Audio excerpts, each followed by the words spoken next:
நோன்பு விரதம் வைப்பதால் உடலுக்கு கிடைக்கும் முக்கிய நன்மைகள். இதோ ஒன்று.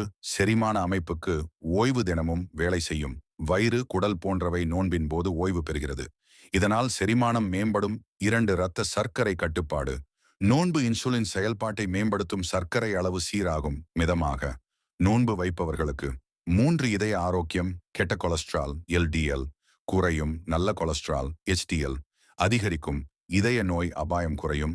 4. உடல் எடை கட்டுப்பாடு. தேவையற்ற கொழுப்பு குறையும். மெட்டபாலிசம் சமநிலைக்கு வரும். உடல் எடை சீராகும்.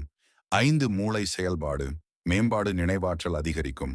கவனம் தெளிவு அதிகரிக்கும். மன அழுத்தம் குறையும். 6. உடல் சுத்திகரிப்பு டீடாக்ஸ். உடலில் சேர்ந்த விஷப்பொருட்கள் வெளியேறும். கல்லீரல் செயல்பாடு மேம்படும். 7. நோய் எதிர்ப்பு சக்தி அதிகரிப்பு. வெள்ளை இரத்த அணுக்கள் செயல்பாடு மேம்படும். உடல் நோய்களை எதிர்க்கும் திறன் உயரும். 8. மன ஆரோக்கியம் மன அமைதி கிடைக்கும். கவலை கோபம் குறையும். தூக்கம் சீராகும். 9. செல் பழுது சரி செய்யும். ஆட்டோபாசி நோன்பின் போது உடல் பழுதான செல்களை நீக்கி புதிய செல்களை உருவாக்கும். இது வயதானதை தாமதப்படுத்த உதவும்.